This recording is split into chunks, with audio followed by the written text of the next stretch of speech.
നമസ്കാരം. ഇന്നത്തെ വീഡിയോയിലൂടെ നമ്മൾ ഡിസ്കസ് ചെയ്യാൻ പോകുന്നത് ഓട്ടോമൊബൈൽ ഫീൽഡിലെ കുറച്ച് ന്യൂസുകളെ കുറിച്ചിട്ടാണ്. ആദ്യമേ തന്നെ രണ്ട് കാര്യം പറയട്ടെ. മഹീന്ദ്ര ആൻഡ് മഹീന്ദ്രയുടെ മികച്ചൊരു വാഹനമാണ്, പക്ഷേ കാര്യമായിട്ടുള്ളൊരു സെയിലൊന്നും കിട്ടാത്തത് കൊണ്ടായിരിക്കും ഒരു നെക്സ്റ്റ് ജനറേഷൻ എന്നുള്ള രീതിക്ക് ഒരു വാഹനത്തെ കൊണ്ടുവരാൻ പോലും ആഗ്രഹിക്കാതെ ഡിസ്കണ്ടിന്യൂ ചെയ്ത് കളഞ്ഞു മഹീന്ദ്രയുടെ മറാസോ എന്ന് പറയുന്ന ഈ മറാസോ എന്ന് പറയുന്ന വാഹനം ലോഞ്ച് ചെയ്ത സമയത്ത് തന്നെ ഈ ഒരു വാഹനത്തിന് നല്ല രീതിക്കുള്ള ഒരു പ്രൊമോഷൻ ഉണ്ടായിരുന്നു. ഷാർക്കിനോടൊക്കെയാണ് ഈ ഒരു വാഹനത്തെ ഉപമിച്ചത്. അതുമാത്രമല്ല, ഹ്യുണ്ടായി കൊന എന്ന് പറയുന്ന ഇലക്ട്രിക് വാഹനത്തെയും അവരുടെ വെബ്സൈറ്റിൽ നിന്നും ഒഴിവാക്കി. അതിലൂടെ നമ്മൾ മനസ്സിലാക്കുന്നത് ഇന്ത്യയിൽ കൊനയെ ഡിസ്കണ്ടിന്യൂ ചെയ്തു എന്നുള്ളതാണ്. തീർച്ചയായിട്ടും ഓട്ടോമൊബൈൽ ഫീൽഡിലെ മികച്ച വാർത്തകൾ നിങ്ങൾക്ക് ഇഷ്ടപ്പെടും എന്നൊരു വിശ്വാസത്തിൽ എഞ്ചിൻ ബേയുടെ മറ്റൊരു വ്ളോഗിലേക്ക് ഏവർക്കും ഹാർദമായ സ്വാഗതം. നമ്മുടെ വ്ളോഗൊക്കെ ഇഷ്ടപ്പെടുന്നുണ്ടെങ്കിൽ നമ്മുടെ ചാനലിനെ സപ്പോർട്ട് ചെയ്യണം, സബ്സ്ക്രൈബ് ചെയ്യണം, മാക്സിമം ഒന്ന് ലൈക്ക് ചെയ്യണം, ഷെയർ ചെയ്യണം, കമൻറ്റ് ചെയ്യണം. നമ്മൾ കാത്തിരുന്നത് പോലെ തന്നെ ടാറ്റ മോട്ടോഴ്സിൻ്റെ കൂപ്പേ കൈൻഡ് ഓഫ് ഡിസൈനിൽ വരുന്ന ദ കോൺസെപ്റ്റ് കർവ് എന്ന് പറയുന്ന വാഹനം ഇന്ത്യൻ മാർക്കറ്റിലേക്ക് വരാൻ പോവുകയാണ്. 2024 ഓഗസ്റ്റ് സെപ്റ്റംബർ മാസത്തോടുകൂടി ഈ ഒരു വാഹനം ഇന്ത്യൻ മാർക്കറ്റിലേക്ക് വരും. തീർച്ചയാണ് ഈ ഒരു വാഹനത്തിന് CNG വേർഷൻ ഉണ്ടായിരിക്കും, ഡീസൽ വേർഷൻ ഉണ്ടായിരിക്കും, പെട്രോൾ വേർഷൻ ഉണ്ടായിരിക്കും. അതുമാത്രമല്ല ഇലക്ട്രിക് അവതാരമായിരിക്കും ആദ്യം വരാൻ പോകുന്നത്.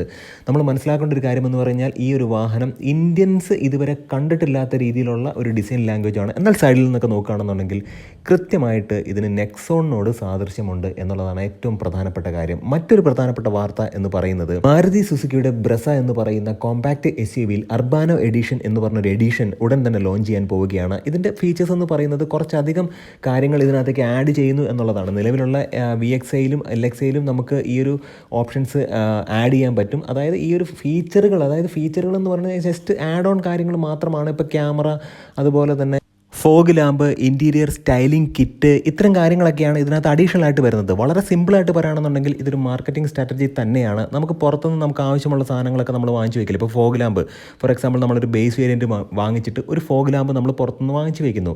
അതുമാത്രമല്ല ഒരു റിവേഴ്സ് ക്യാമറ ആഡ് ചെയ്യുന്നു, ഒരു ഇൻഫർടൈൻമെൻറ്റ് സിസ്റ്റം നമ്മൾ ആഡ് ചെയ്യുന്നു. അതുമാത്രമല്ല ഒരു 3D മാറ്റ് നമ്മൾ പുറത്തുനിന്ന് വാങ്ങിച്ച് വയ്ക്കുന്നു. അത് തന്നെയാണ് ഇവിടെ നടക്കുന്നത്. പക്ഷേ ഇത് അർബാനോ എഡിഷൻ എന്നുള്ള രീതിക്ക് ഒരു 3500 രൂപയുടെ ഒരു കിറ്റ് പോലത്തെ സംഭവം അവരൊരു പാക്കേജ് ആയിട്ട് കൊടുക്കുന്നു. അതിനകത്ത് വരുന്നത് ക്യാമറ വരുന്നുണ്ട്, അതുമാത്രമല്ല ഇൻറ്റീരിയർ സ്റ്റൈലിംഗ് കിറ്റ് വരുന്നുണ്ട്, ഫോഗ് ലാമ്പ് വരുന്നുണ്ട്. ഇങ്ങനെയുള്ള കാര്യങ്ങളാണ്. ആ ഒരു കാര്യത്തിൻ്റെ എന്തൊക്കെ കാര്യങ്ങളാണ് ഇതിൽ വരുന്നത് എന്നുള്ളത് ഞാൻ ലിസ്റ്റിൽ കൊടുക്കാം.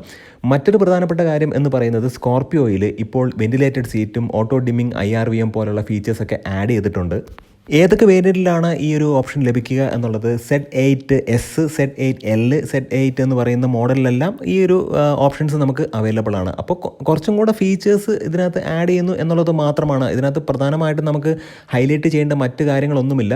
പ്രധാനമായിട്ടും നമ്മൾ ഹൈലൈറ്റ് ചെയ്യേണ്ട വേറൊരു കാര്യമുണ്ട്. കാരണം റെനോയുടെ കേസിലാണെന്നുണ്ടെങ്കിൽ റെനോയുടെ ഡസ്റ്റർ എന്ന് പറയുന്ന ചരിത്രം നിർമ്മിച്ച അല്ലെങ്കിൽ ചരിത്രം കുറിച്ച ഒരു വാഹനം നമുക്കുണ്ടായിരുന്നു. ആ വാഹനം 2026 വരും. അതിന് മുമ്പ് തന്നെ റെനോയുടെ ഈ വാഹനം ഇന്ത്യയിലേക്ക് വരുമോ എന്നുള്ളൊരു കാര്യത്തിൽ ഇപ്പോഴും നമുക്ക് ഉറപ്പ് പറയാൻ കഴിയില്ല. പക്ഷേ ഇന്ത്യയിൽ നെയിം പ്ലേറ്റ് രജിസ്റ്റർ ചെയ്തുകൊണ്ട് തന്നെ ഈ ഒരു വാഹനം ടെസ്റ്റ് ഡ്രൈവ് ചെയ്യുന്ന വീഡിയോസും കാര്യങ്ങളും പിക്ചേഴ്സൊക്കെ പുറത്ത് വന്നിട്ടുണ്ട്. മറ്റൊരു വാഹനമല്ല, റെനോയുടെ ഓസ്റ്റർ എന്ന് പറയുന്ന മാമത്തായിട്ടുള്ള വലിയൊരു വാഹനം തന്നെയാണ്. തീർച്ചയായിട്ടും റെനോ കാര്യമായിട്ട് ഇന്ത്യയിൽ ഇൻവെസ്റ്റ്മെൻറ്റുകൾ നടത്തുന്നുണ്ട്. നിസാനും റെനോയും തമ്മിൽ നല്ല രീതിക്കുള്ള പ്ലാറ്റ്ഫോമുകൾ നിർമ്മിക്കുന്നുണ്ട്. ലോക്കലൈസ് ആയിട്ടുള്ള പ്ലാറ്റ്ഫോം നിർമ്മിച്ച് ഇന്ത്യൻ മാർക്കറ്റിലേക്ക് നല്ലൊരു എൻട്രിക്ക് വേണ്ടി അല്ലെങ്കിൽ എൻട്രിക്ക് വേണ്ടി അവർ ശ്രമിക്കുന്നുണ്ട്. പക്ഷേ ഓസ്റ്റർ എന്ന് പറയുന്ന വാഹനം അവരുടെ ഒരു പൈപ്പ് ലൈനിലൊന്നും ഇതുവരെ ഇന്ത്യയിലേക്ക് അവർ പറഞ്ഞു കേട്ടിട്ടില്ല. പക്ഷേ ഈ ഒരു വാഹനം ഇപ്പോൾ നെയിം പ്ലേറ്റ് രജിസ്റ്റർ ചെയ്തിട്ട് തന്നെ ഇന്ത്യയിൽ ടെസ്റ്റ് ഡ്രൈവുകൾ ചെയ്യുന്നുണ്ട്. അപ്പോൾ അതൊരു പ്രതീക്ഷയാണ്. അതുമാത്രമല്ല, ക്രെറ്റയുടെ ഒരു അപ്ഡേഷന് ശേഷം നമ്മൾ പ്രതീക്ഷയോടെ കാത്തിരുന്നിട്ടുള്ള മറ്റൊരു വാഹനമാണ് ഹ്യുണ്ടായി അൽക്കസാറിൻ്റെ അപ്ഡേഷൻ. ഇനിയൊരു ക്രെറ്റയുടെ മുഖഭാവം ഇല്ലാതെയാണ് 7 സീറ്റർ ആയിട്ടുള്ള ക്രെറ്റയുടെ എക്സ്റ്റെൻഡഡ് വേർഷൻ എന്ന് നമ്മൾ വിളിക്കുന്ന അൽക്കസാർ വരാൻ പോകുന്നത്.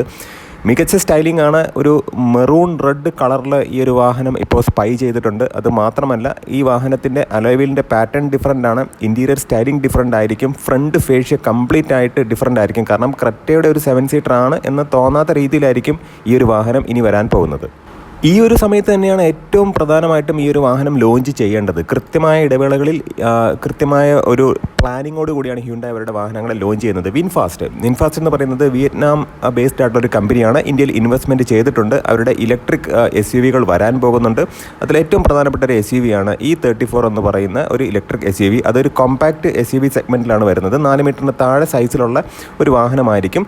ഇതിൻ്റെ സ്പെസിഫിക്കേഷൻ എന്താണ്, എത്ര kWh ബാറ്ററിയാണ്, ഈ കാര്യങ്ങളെക്കുറിച്ചൊന്നും വ്യക്തമായിട്ടുള്ള എന്നുള്ളൊരു ധാരണ ഇപ്പോൾ ഇല്ല. പക്ഷേ വാഹനം തലങ്ങും വിലങ്ങും ടെസ്റ്റ് ഡ്രൈവ് ചെയ്യുന്നുണ്ട്. വിയറ്റ്നാമീസ് വാഹനമാണ്. അതിൻ്റെ ഒരു പെഡിഗ്രി അല്ലെങ്കിൽ ഒരു ഹിസ്റ്ററി നമ്മളെടുത്ത് നോക്കുകയാണെന്നുണ്ടെങ്കിൽ അത്യാവശ്യം നല്ല ഒരു ബ്രാൻഡ് വാല്യൂ ഉള്ളൊരു വാഹനം തന്നെയാണ്. എന്നാൽ പോലും ഇന്ത്യ പോലെയുള്ള വളരെ സെൻസിറ്റീവ് ആയിട്ടുള്ളൊരു മാർക്കറ്റിൽ തീർച്ചയായിട്ടും അവർ അത് പ്രൂവ് ചെയ്യേണ്ടതാണ്. കാരണം ഇന്ത്യ പോലുള്ള ഒരു മാർക്കറ്റിൽ സർവീസ് നോക്കും, സ്റ്റൈലിംഗ് നോക്കും, ഫീച്ചേഴ്സ് നോക്കും, പ്രൈസ് നോക്കും, അത് മാത്രമല്ല റിലയബിലിറ്റിയും കൂടെ ആളുകൾ നോക്കും. ഇപ്പോൾ ഹ്യുണ്ടായുടെ നൈറ്റ് എഡിഷൻ എന്ന് പറയുന്ന ഒരു എഡിഷൻ, അത് യഥാർത്ഥത്തിൽ തന്നെ ഒരു ബ്ലാക്ക് എഡിഷൻ എന്ന് നമുക്ക് പറയാം. കാരണം ടാറ്റയുടെ ഡാർക്ക് എഡിഷൻ പോലെ തന്നെ ഹ്യുണ്ടായി കൊണ്ടുവരുന്ന ഒരു എഡിഷനാണ് നൈറ്റ് എഡിഷൻ. റെഡിൻ്റെ എലമെൻറ്റ്സ് നമുക്ക് ഒരുപാട് കാണാൻ കഴിയും. ഇപ്പോൾ അവരുടെ മൈക്രോ SUV ആയിട്ടുള്ള എക്സ്റ്ററിൽ ഈ ഒരു ഡാർക്ക് എഡിഷൻ വന്നിട്ടുണ്ട്. അതിനെ അവർ വിളിക്കുന്നത് നൈറ്റ് എഡിഷൻ എന്ന് തന്നെയാണ്.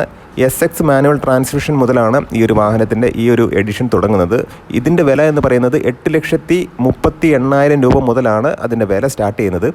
എല്ലാ വേരിയൻറ്റിൻ്റെയും വില ഞാനിവിടെ പറയുന്നില്ല, അത് ഞാൻ സ്ക്രീനിൽ കൊടുക്കാം. അത്തരത്തിൽ പറഞ്ഞിട്ടുണ്ടെങ്കിൽ വീഡിയോയുടെ ലെങ്ത്ത് കൂടും, അതുകൊണ്ടാണ്. അപ്പോൾ തീർച്ചയായിട്ടും ഇതൊരു നമ്മൾ വെന്യൂലും ക്രെറ്റയിലും ഒക്കെ കണ്ടിട്ടുള്ള നൈറ്റ് എഡിഷൻ്റെ സമാനമായിട്ടുള്ള ഒരു എക്സ്റ്ററിൻ്റെ വേർഷൻ എന്ന് തന്നെ നമുക്ക് പറയാം. ഇതൊരു സ്റ്റൈലിംഗ് ഇഷ്ടപ്പെടുന്ന ആളുകൾക്ക്, അല്ലെങ്കിൽ ഒന്ന് വേറിട്ട് നിൽക്കുക, അപ്പോൾ എഞ്ചിനിലൊന്നും യാതൊരുവിധ വ്യത്യാസമൊന്നുമില്ല, എന്നാൽ പോലും കണ്ടു കഴിഞ്ഞിട്ടുണ്ടെങ്കിൽ ഇതൊരു വേറിട്ട വാഹനമാണ്. അതായത് ഒരു ഡാർക്ക് എഡിഷൻ്റെ ഒരു ഫീലാണ് ഇത്തരം നൈറ്റ് എഡിഷൻ നമുക്ക് ലഭിക്കുന്നത്. അപ്പോൾ തീർച്ചയായിട്ടും നമ്മൾ മനസ്സിലാക്കേണ്ടത് ഇന്നത്തെ ന്യൂസിൽ ഏറ്റവും സുപ്രധാനമായിട്ടുള്ള ഒരു കാര്യമെന്ന് പറയുന്നത് ടാറ്റയുടെ കർവിൻ്റെ ലോഞ്ച് തന്നെയാണ്. അപ്പോൾ ഇന്നത്തെ ഈ ഒരു വ്ളോഗും ഈ ഒരു ന്യൂസൊക്കെ നിങ്ങൾക്ക് ഇഷ്ടപ്പെട്ടിട്ടുണ്ടെങ്കിൽ നമ്മുടെ ചാനലിനെ സപ്പോർട്ട് ചെയ്യണം, സബ്സ്ക്രൈബ് ചെയ്യണം, മാക്സിമം ലൈക്ക് ചെയ്യണം, ഷെയർ ചെയ്യണം, കമൻറ്റ് ചെയ്യണം.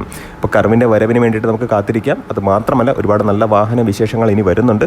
നമ്മുടെ ചാനലിൽ അത് അപ്ഡേറ്റ് ചെയ്യുന്നതായിരിക്കും. അപ്പോൾ നല്ല നല്ല വീഡിയോസുമായിട്ട് നമുക്ക് വീണ്ടും കാണാം. നിങ്ങളുടെ സ്നേഹമാണ് നമ്മുടെ സപ്പോർട്ട്. നന്ദി, നമസ്കാരം.